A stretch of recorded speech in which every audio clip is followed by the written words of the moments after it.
German supermarkets are better for the planet than American supermarkets? Here's what I'm thinking. Let me know down in the comments what you're thinking. Hey everyone, Dana here. Waste, aka lost food. When I went into my research for this section of the video, I wanted to find out how much food grocery stores throw away in the USA and Germany. That's what I was searching for online in German and English.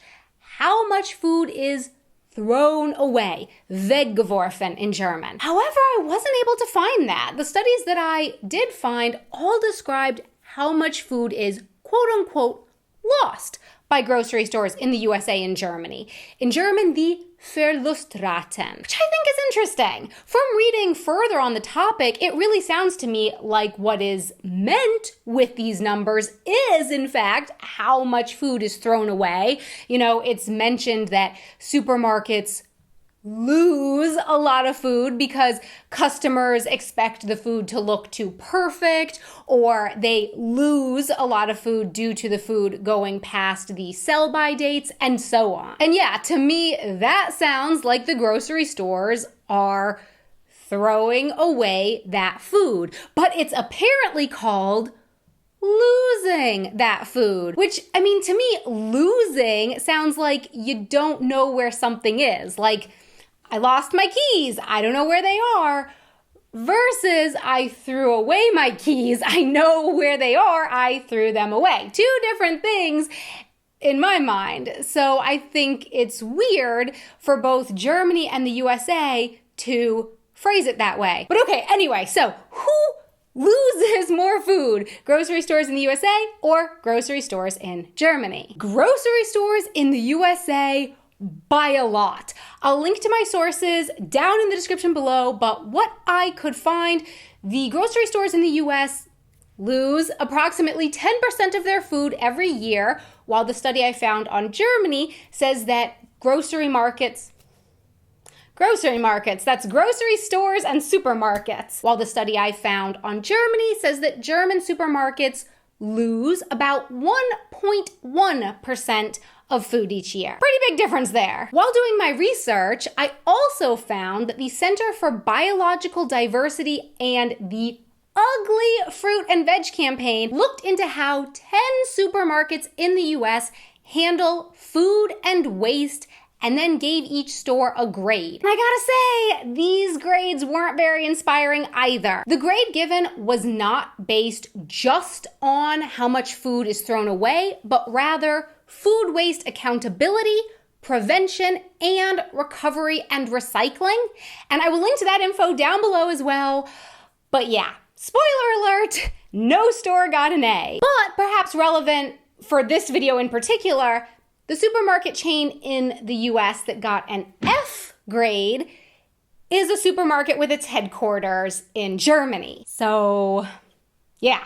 Variety of items / size options. When I talked to Germans about what shocked them the most the first time that they went to the US, one thing that I hear coming up over and over and over again is how many different kinds of one food you can find at American supermarkets. So as an example, I see Stefan behind the camera, by the way, shaking his head yes as I was saying that. He was like, yeah, exactly. So as an example, cream cheese. In the US, in most stores, you've got lots and lots of different kinds of cream cheese. In Germany, you can find some different cream cheeses, or like, for example, chips. In America, you've often got lots and lots of different kinds of chips. And in Germany, again, there is a pretty good variety when it comes to chip options, but not as big of a variety as in the US. So what is better for the planet?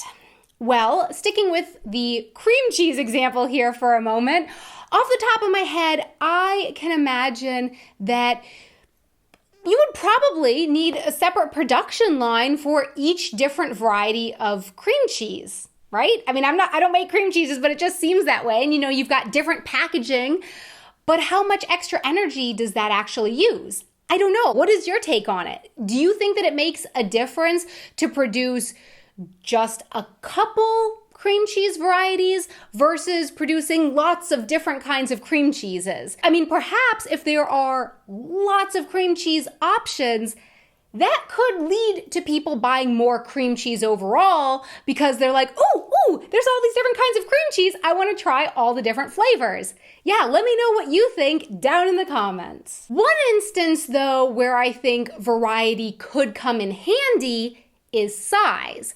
The US often gets called out for having huge sizes for stuff, and that is true. In grocery stores in the US, you can buy huge bags of chips and huge sodas and huge other things. But I also recall seeing more smaller options too. So just basically more size options in the US ranging from small to big. Whereas in Germany, for example, I don't think I've ever seen like single portion potato chip bags in the store in Germany. Whereas in the US, that's pretty common. You can buy like just single portion potato chip bags.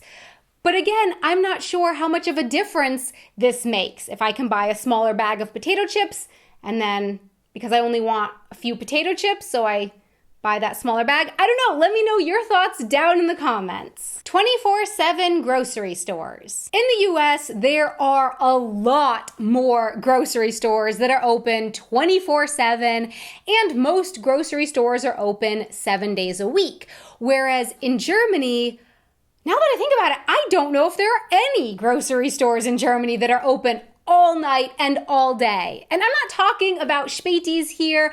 I'm talking about like real full supermarkets. Please let me know down in the comments, are there any German supermarkets that are open 24/7? And stores in Germany are closed on Sunday. So this means less time with the lights on, less time with the heating or cooling on full blast. It definitely seems to me like it would be more efficient energy-wise to run a grocery store less hours overall. Maybe not as convenient for the shoppers. You know, you can't go grocery shopping at 2 a.m, but I would say it definitely seems more efficient energy-wise. But yeah, again, let me know your thoughts down in the comments. Bagging the food. I have talked about it before in, I think, several videos at this point. Oh, how I struggle with the bagging speed in German supermarkets.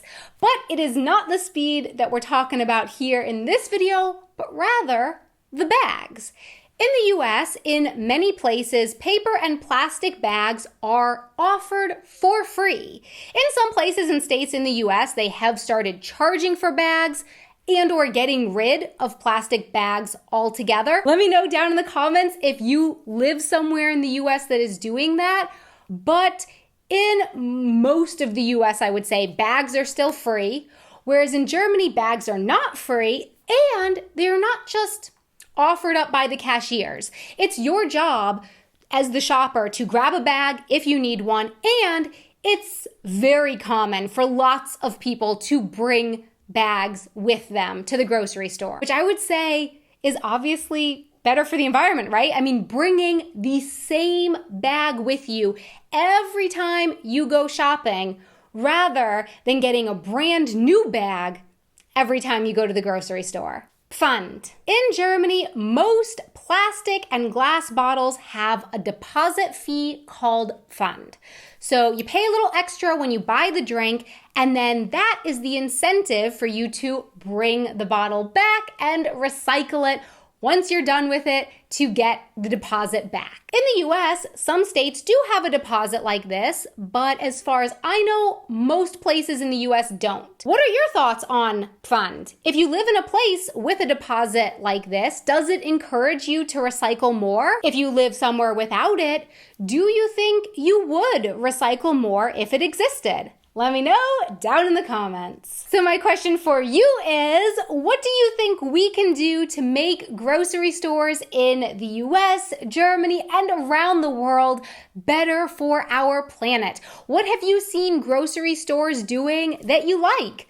Please let me know in the comments below. Thanks so much for watching, commenting, liking, subscribing. There's a bell, sharing my videos.